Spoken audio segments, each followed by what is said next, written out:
खड़ा करके जाकर लंबा में कर लंबा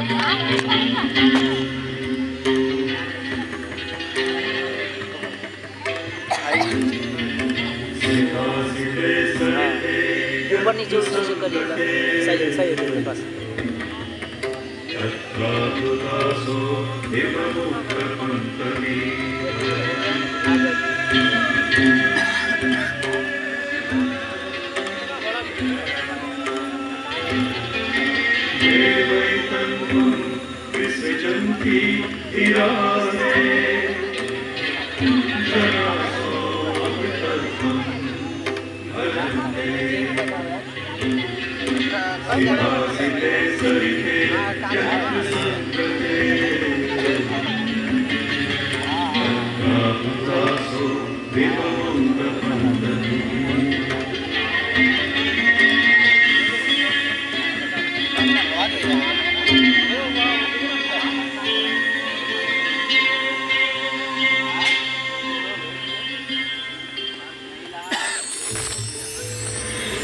जो मनुष्य श्वेत शाम नदियों के संगम पर स्नान करते हैं उन्हें स्वर्ग की प्राप्ति होती है और जो धैर्यवान मनुष्य इसके किनारे अपनी देह त्यागते हैं उन्हें सीधे मोक्ष की प्राप्ति होती है।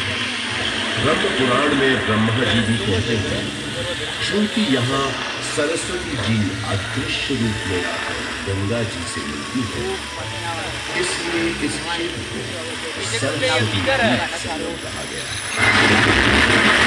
पुराण में भी एक प्रसंग मिलता है कि एक बार जब देवर्षि नारद ने ब्रह्मा जी के पुत्र सनक जी से पूछा कि सर्वोत्तम तीर्थ कौन सा है तब उन्होंने बताया कि समुद्र पर्यंत पृथ्वी पर जितने पुण्य क्षेत्र विद्यमान हैं उनमें प्रयाग नामक तीर्थ सबसे उत्तम है। यहाँ पर ब्रह्मा जी ने स्वयं यज्ञ संपन्न किए थे इसलिए प्रयागराज को तीर्थों का राजा भी कहा जाता है। तो ऐसे पावन तीर्थ पर बसा है हमारा प्रयागराज। ये उन 4 शहरों में से भी एक है जहां विश्व प्रसिद्ध कुंभ मेले का आयोजन होता है। चलिए आज मैं आपको इसी से जुड़ी एक पौराणिक कथा सुनाता हूं।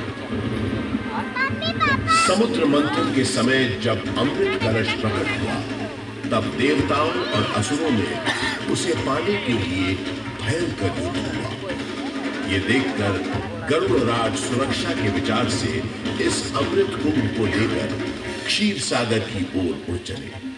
कहते हैं उनकी इस यात्रा के दौरान पृथ्वी पर 4 जगह अमृत की कुछ बूंदें छलक कर गिर पड़ी और इन बूंदों से उन नगरों की नदियों के पानी में अमृत जैसे गुण। यही कारण है कि इन 4 नगरों में हर 12 वर्षों पर कुंभ का पर्व मनाया जाता है। लाखों श्रद्धालु साधु संतों के सैकड़ों अंतर गंगा जी में स्नान करने आते हैं, संगम किनारे सत्संग करते हैं।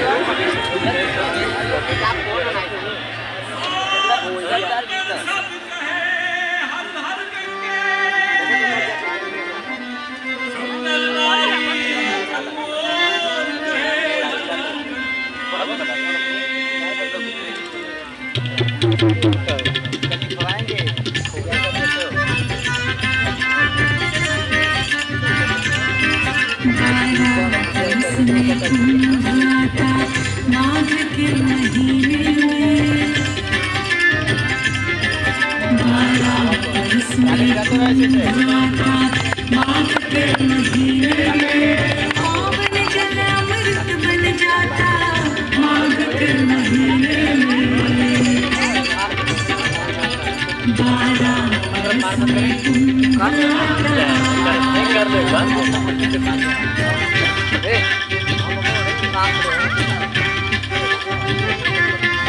चश्मा ले ली फोटोया लग चली है। श्रद्धा भक्ति रंग की छाया छा जाती जहाँ। श्रद्धा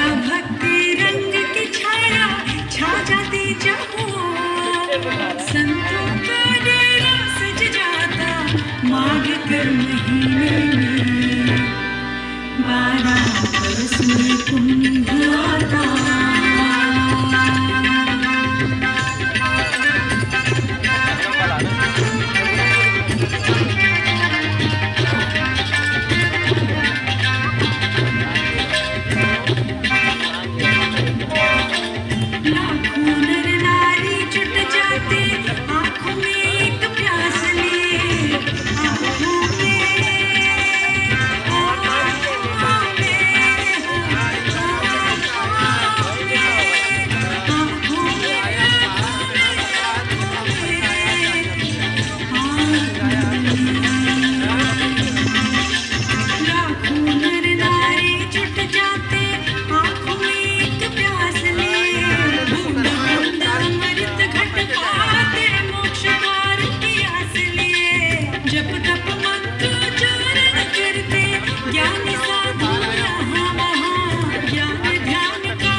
इस भूमि का सौभाग्य ही है कि जब भगवान श्री राम ने वनवास के लिए प्रस्थान किया तो सबसे पहले प्रयाग स्थित ऋषि भारद्वाज के आश्रम आए।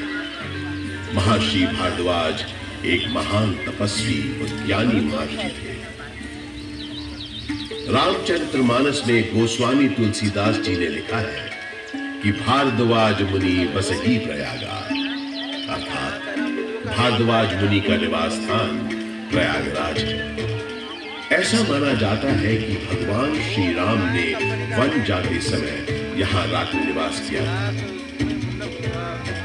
भारद्वाज ऋषि ने भगवान राम को विदा करते समय बताया था कि आगे जाने पर आपको एक पर्वत का पेड़ मिलेगा जिसे शाम वट कहते हैं। इसके नीचे बहुत से सिद्ध पुरुष निवास करते हैं। ये शाम वट ही आज का अक्षय वट है। इस अक्षय वट के महत्व का वर्णन पुराणों में स्पष्ट रूप से किया गया है।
मजाक हो रहा हो क्या?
अर्थात अक्षय वट की जड़ें स्वयं साक्षात विष्णु है, शाखाएं स्वयं मंगलमयी लक्ष्मी है। उसके पत्तों में देवी सरस्वती वास करती है तो उसके पुष्पों में भगवान शिव। चतुरानंद ब्रह्मा जी इसके फल हैं और विष्णु जी इन सब का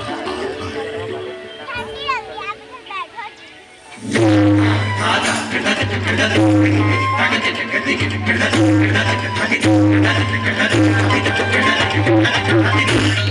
मैं मोड़ लेने वाली थी अब देखना कैसे मोड़ लेना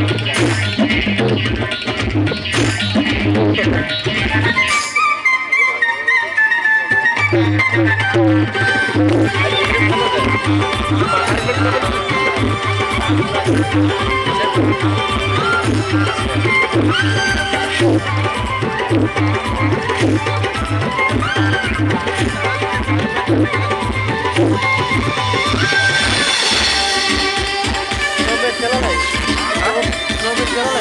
45 मिनट बस रूम चला जी। अब तक बसे भी कम जाए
गौतम बुद्ध के काल में भी प्रयाग का बड़ा महत्व था।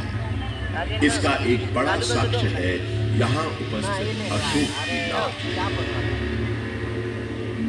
सम्राट अशोक का संदेश तो इस स्तंभ पर अंकित है ही।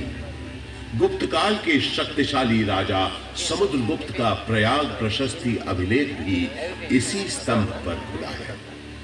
16वीं शताब्दी के अंत में सम्राट अशोक का ये स्तंभ उस किले का हिस्सा बन गया जिस किले का निर्माण संगम के किनारे मुगल बादशाह अकबर ने करवाया था। बुद्धं शरणं गच्छामि, धम्मं शरणं गच्छामि, संघं शरणं गच्छामि।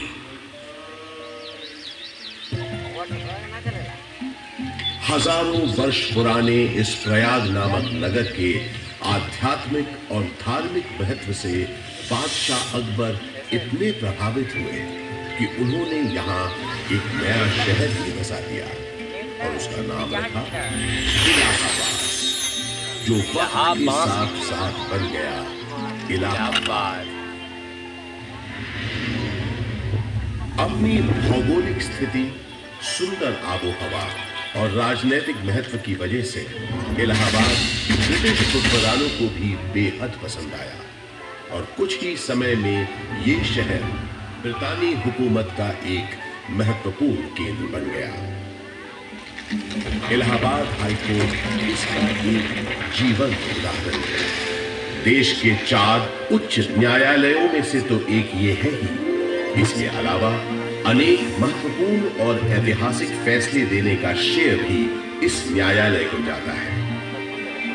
शिक्षा के प्रसार के लिए अंग्रेजों द्वारा बनाया गया इलाहाबाद विश्वविद्यालय इस शहर को उनका दूसरा महत्वपूर्ण योगदान था। इलाहाबाद विश्वविद्यालय की स्थापना 16 नवंबर 1887 को हुई। पूरब का ऑक्सफोर्ड कहे जाने वाले इस विश्वविद्यालय का शुरुआती नाम म्योर सेंट्रल कॉलेज था। यहाँ का विजयनगरम मॉल और 7 खंडी मीनारें इतनी सुंदर और आकर्षक है कि आते जाते लोगों की निगाहें बरबस अपनी ओर खींच लेती है। 20वीं सदी की शुरुआत से ही इलाहाबाद हिंदी साहित्य का एक बहुत बड़ा केंद्र बनकर उभरा। ऐसी ही कुछ प्रसिद्ध शख्सियतों के नाम एकाएक तब याद आते हैं जब इस शहर से जुड़े साहित्यकारों की बात होती है, जैसे हास्य व्यंग के मशहूर शायर अकबर इलाहाबादी साहब, फिराक गोरखपुरी जो उर्दू के जाने माने शायर तो थे ही, अंग्रेजी भाषा के भी प्रकांड पंडित थे, महादेवी वर्मा हिंदी की सशक्त कवियत्री जो आधुनिक मीरा के नाम से भी जानी गई, सुमित्रानंदन पंत हिंदी साहित्य के छायावादी युग के महत्वपूर्ण स्तंभ, मधुशाला के लेखक और हिंदी साहित्य के पुरोधा कवियों में से एक हरिवंश राय बच्चन और अपने नाम ही के अनुरूप हिंदी भाषा के निराले कवि सूर्यकांत त्रिपाठी निराला, जिनकी ये कविता तो अद्भुत है। देखा मैंने उसे इलाहाबाद के पथ पर, वो तोड़ती पत्थर, चढ़ रही थी धूप गर्मियों के दिन, दिवा का तमतमाता रूप, उठी झुलसाती हुई लू, रुई जमीन चलती हुई भू, गंध चिंगी छा गई, प्राय हुई दोपहर, वो तोड़ती पत्थर, देखा मैंने उसे इलाहाबाद के पथ पर, देखा मैंने उसे इलाहाबाद के पथ पर। कला और साहित्य के साथ साथ राजनीति का भी खास गढ़ रहा है प्रयागराज। स्वतंत्रता संग्राम के अनेक शूरवीरों और गणमान्य व्यक्तियों का नाता इस शहर से रहा है, जैसे पंडित मोतीलाल नेहरू, राजश्री पुरुषोत्तम दास टंडन, महामना मदन मोहन मालवीय। स्वतंत्र भारत के पहले प्रधानमंत्री पंडित जवाहरलाल नेहरू का जन्म इसी शहर में हुआ था। उनका घर आनंद भवन स्वाधीनता संग्राम की गतिविधियों का एक बड़ा केंद्र था, जिसकी वजह से प्रयागराज भी आजादी की लड़ाई का एक महत्वपूर्ण हिस्सा बन गया। आजादी की बातें करें तो मुझे याद आता है सन 1857 का स्वाधीनता संग्राम, जिसका गवाह मैं खुद रहा हूं। अनेकों भीषण लड़ाइयां, एक बात तो मुझे लगा कि बस हमें विदेशी हुकूमत से छुटकारा मिल गया, लेकिन इसे परंतु इन युद्ध की वजह से इलाहाबाद एक दिन के लिए ही सही भारत की राजधानी बना। वो दिन था 1 नवंबर 1858। उस दिन प्रयागराज के मिंटो पार्क में एक शाही दरबार लगा था, जिसमें लॉर्ड कैनिंग ने महारानी विक्टोरिया